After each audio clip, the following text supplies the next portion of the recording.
My name is Nicholas Hahn, Singularity University's Faculty Director for Global Grand Challenges and Managing Director for Impact Partnerships. As you have learned by now, exponentially changing technologies creates whole new opportunities for industry and for innovation. This new reality also creates new opportunities to solve humanity's grand challenges. Yes, you heard that correctly.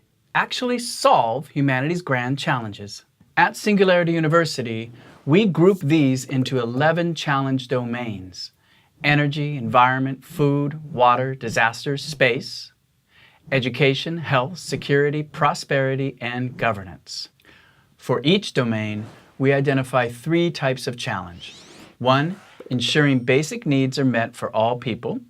2, sustaining and improving quality of life. And 3, mitigating future risks. Let's take the example of the health grand challenge to illustrate each of these 3 types. Type 1, ensuring basic needs. Across the world, 1.3 billion people have no access to effective and affordable health care. With exponential technologies, we believe that number can and should be 0. Type 2, sustaining and improving quality of life. Even for those people who do have access to basic health care, the rates of just one killer disease are astounding. The National Cancer Institute estimates that 1 in 2 men and 1 in 3 women will get cancer in their lifetimes.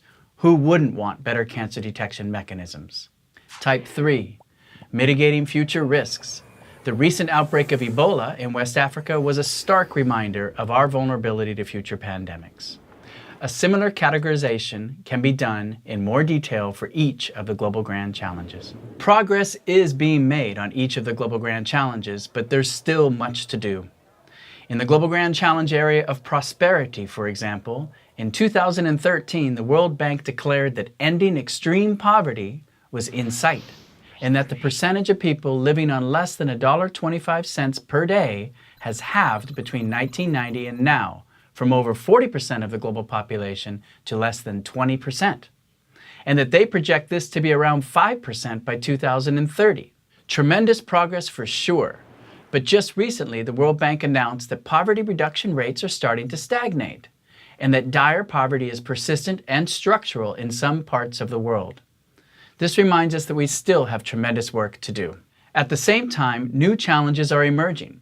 Again, in the area of prosperity, technology itself, through robotics and artificial intelligence, creates whole new challenges for employment. A recent study by Oxford University estimates that 47% of jobs in the United States are at risk of being replaced by technology.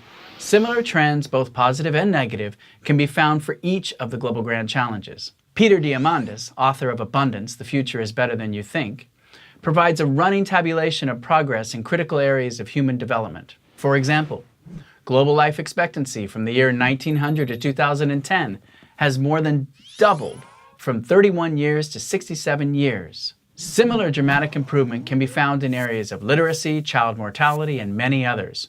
But that's not good enough, and we cannot take for granted that these trends will continue and that we can mitigate future challenges coming our way.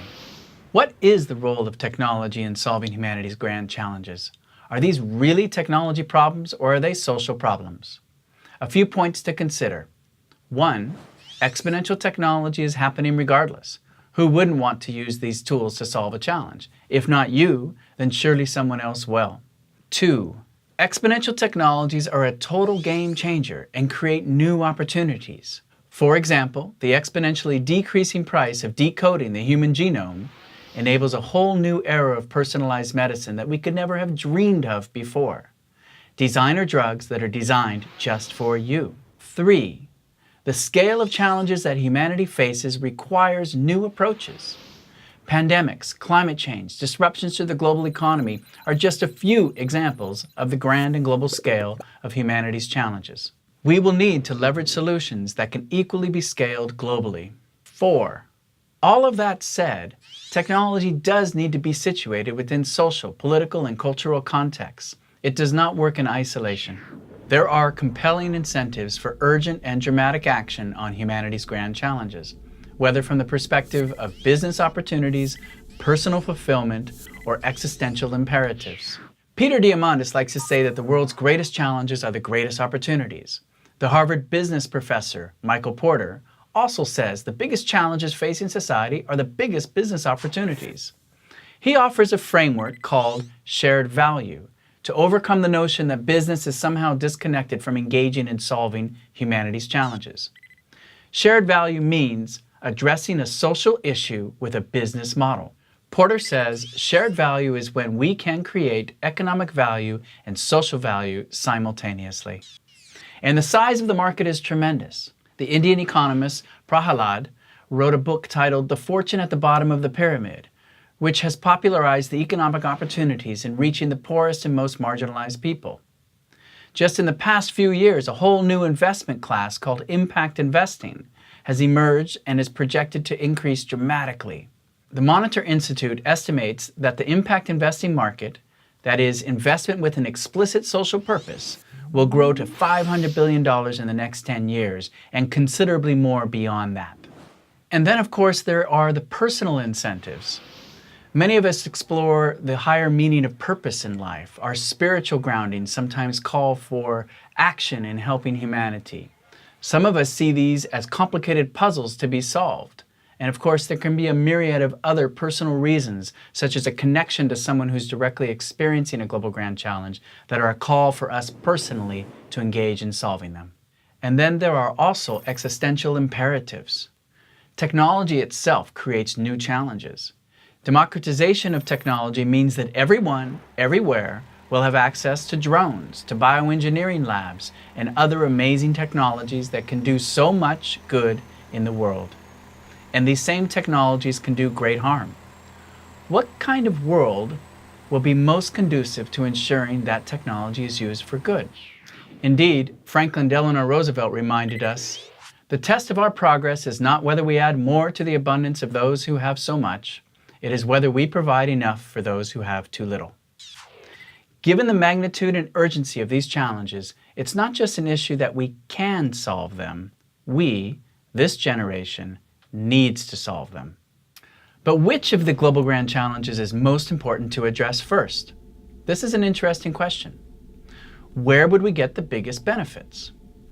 One group, from the Smalley Institute, suggests that solving for energy would have the greatest benefits. By solving for energy, we're able to leverage more power to be able to solve for food and water, etc.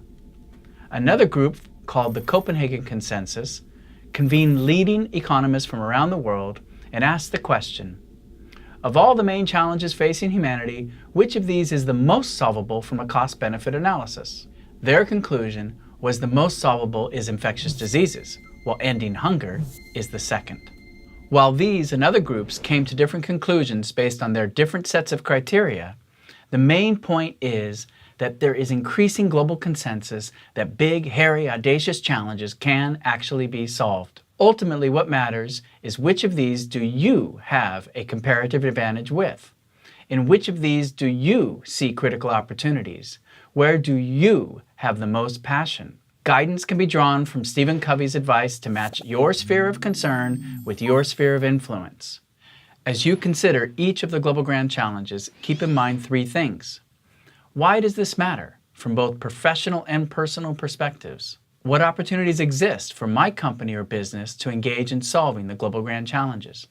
What opportunities exist in my personal life to be a part of this historic and epic opportunity to solve humanity's grand challenges? Above all, keep in mind your newly empowered mindset of exponential trends and abundance thinking. I leave you with a quote from one of my favorite visionary thinkers on technology and society, Buckminster Fuller. If success or failure of this planet and of human beings depended on how I am and what I do, how would I be and what would I do? I'm Nicholas Hahn with Singularity University. Thank you.